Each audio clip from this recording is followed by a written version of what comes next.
believe you've been enjoying the episodes we've been releasing so far. Well, today I'm going to be telling us a story, actually a personal story of mine, and I'll title it My Journey with God. Yes, My Journey with God. So a lot of people usually do ask, a lot of people reach out to me, and say, I want to be on fire for God like you, I want to know God. Well, it didn't start in a day, and it's actually was a process.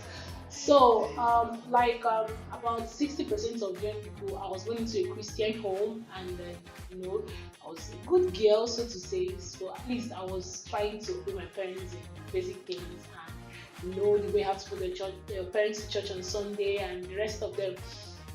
Well, I continued like that until sometime around GS3, that's junior high school. I started battling with self-esteem, low self-esteem, and I started losing myself. I felt lost in the crowd, and I just knew that something was wrong somewhere, but I couldn't place my hand on what it was until fast forward to SS2 years. That's senior high school. I had an encounter. It was a normal program. I think it was after I had an appendectomy, yes, and then I followed my parents to a program, and then the man of God preached. That day, remember, I wasn't really a bad girl, so to say. I was just a good girl going to church with my parents, but I hadn't any personal relationship with God. But it was in that program that after listening to the message preached by the man of God, and I was like, well, beyond what my parents have been telling me, I actually want to know God for myself this time around, like have a personal relationship with Him. And then there were certain secret sins I was battling with then that I wanted to stop. And then that day I discovered that if I don't have a personal relationship with God, I'll keep struggling. So that was how I gave my life to Christ, and then I started a personal relationship with God in my SS2, that senior high school.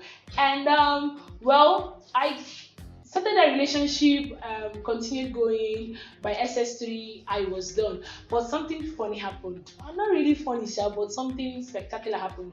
While we're preparing for exams, WAEC exams and JAMB exams, these are actually exams that prepare you to enter into the university or college, as the case may be. So while we're preparing for it, there was this kind of fear lurking in my heart. Was I going to pass? Was I not going to pass? So I could remember one day like that, I walked into the chapel, and I was like, I was so overwhelmed and burdened, and I just knelt down and I told God, God, see, if only you help me get admission to study pharmacy in UNIZI, that's my dream university and my dream course, I'm going to serve you with my life. I made that prayer, but thank God I actually made it, and then I left. Then you know what happened? A day to the exam, everybody was awake, reading, TGB, that's till daybreak. I now carried my book and went to get sit on my box in the hostel dormitory to read and join others. And before I realized what was happening, you can't believe it, I slept off. Till in the morning, everybody was running around wearing their clothes, and I felt so bad. But I remember I made a prayer to God, and then I made a promise to God. And went for the exams, we wrote, and then we came back. Fast forward to months later, results came out, JAMB came out, and then I scored at 236. Then it was a good score, and everybody was like, wow, you tried. I think I was among the top people in my class. And yes, I attended Marist Comprehensive Academy. In case you attended Marist, please let's see you in the comment section. Indicate that you attended Marist, and I'm proud to be a product of Marist. They really made a lot of investment in my life. Okay, back to my story. The results came out. I scored 236, and everybody was congratulating me. You're among the top 10, I'll be top 15, and we are sure you're going to get admission. Then I went to write the university's exam called the post-UME, and then I wrote, I think I scored 76 out of 100, yes. And everybody was like, wow, you did well, you did great, you're going to get pharmacy, and I'm fine. So there is this lady that I knew in the university, and one of those days she called us and she told us that, well, I checked through Precious's score, and it seemed as if that she didn't make up to the cut-off mark. But let's just see what will happen. She can apply for A levels. I usually call it them pre-science, but it's quite unfortunate she won't be able to get the admission this year. That night, I was in the sitting room with my parents when my dad received that call. I took permission, and then I went into the bedroom, and then I cried. Oh my God, I cried. But funny enough, while I was crying, I was singing this song to God.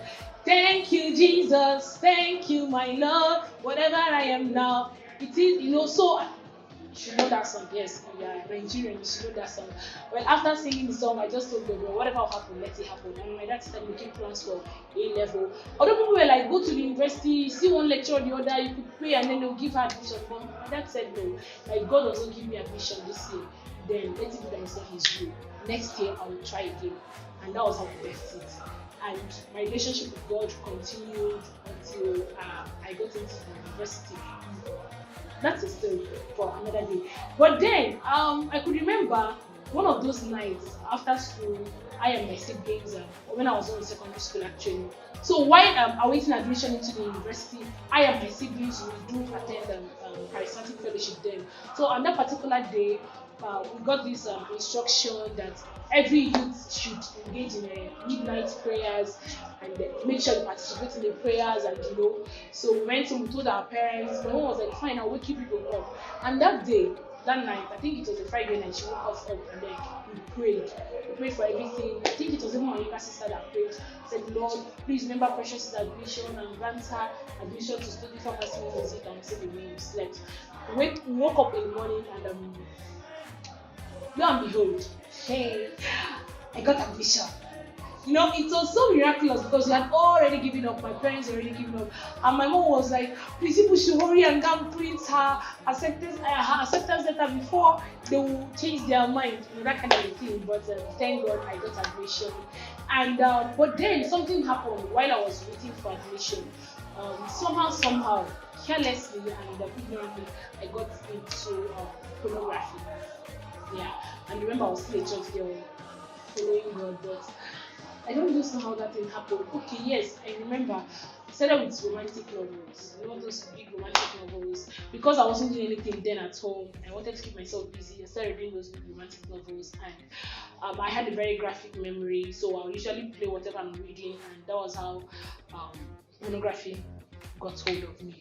But nobody knew. I couldn't tell my parents about it. Of course, Precious is a good girl. She's active in church, doing plenty things. So I couldn't bring myself to tell them, but I just felt far from God, and I carried it into the university.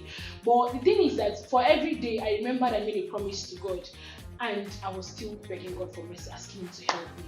If after still asking for mercy, I'll still go back to it again, and I just continued like that, still asking God for mercy. So when I got into school, I joined the fellowship. If you're a young person here watching and you're seeking for admission into college, God is going to do it for you the way He did it for me. But I want to give you a candid advice. If you really want to stay on fire for God, once you get into school, look for a fellowship, identify with a fellowship. It will save you from a lot of things. In fact, it was one of the ways that God helped me. I could remember sometime in my second year, that's 200 level in the university, we went for this camp program, this retreat program, and that day the minister talked about sins of the flesh and how it hinders us from serving God, how it hinders us from being used by God, and that word really caught my heart. I remember the promise I made to God, and truthfully speaking, God kept His own part of the bargain. So it was not left for me to keep my own part, and I was struggling like this. I said, God, please, just help me. I want to be useful to you. Remember the promise I made to you. If you don't show me mercy now, I'm really going to mess up with time. I'm tired of this kind of life. I really prayed with my whole heart that day. And truthfully speaking, God supplied grace and strength for me. And that day I made up my mind that whatever would be. I got home, I deleted all the movies I had. I think I even left uninstalled my social media apps, and that was the beginning of my primitive walk with God. And every day the journey kept on becoming better and better. But then I had another limitation. I always hear people say, I pray for 1 hour, I pray for 2 hours, and I'm like, who are you telling God all these 1 hour, 2 hours? Don't worry, I will discuss about that in another video, in another episode. But then when I hear people talk about praying 1 hour, 2 hours, it stirred up something in me. I wanted to spend more time with God, because usually when I want to pray, just 5 minutes. God, thank you for today, thank you for everything, have mercy on me in Jesus' name. God, I pray for my parents, I pray for just 5 minutes and then I'm done. But somehow I wasn't really satisfied. Somehow I wasn't really okay. I just knew that I needed more. The way I wanted God to use me, this small prayer I'm praying is not enough. I was so hungry, and God helped me seriously. But we are going to talk about that in the next episode, so that this video will not be long. Now, I hope you learned something. if not anything, go with the fact that God is intentional about you. He wants to use you. He's intentional about everything concerning your life, your admission, your family, your spiritual life. And secondly, if you're going to school, wherever you find yourself, locate a family of believers, locate young people who are passionate about God, who believe in what you believe in. It's really going to help you. When you're falling, someone will just see something that will catch your attention and jack yourself back. And remember, as a coal, if you're isolated, you easily die off. But when you place yourself in the midst of other burning coals, it's very, very difficult for you to burn out. So it's my prayer for you today. It's my prayer for everyone that watched this video, that the Lord that helped me want to invest. There's still a lot of stories I have to tell about my university days and my work with God. But just so that this video will not be long, we'll leave it here. But I pray for you that the Lord will sustain you, the Lord will uphold you, the Lord will show you mercy the way He helped me in university.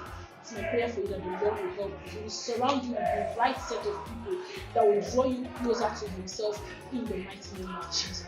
Thank you so much for joining us. I hope you learned something, and I'd like to see what you learned in the comment section below. And don't forget to like, subscribe, and share. Also hit the notification button to be notified when we upload new videos. Thank you so much. Let's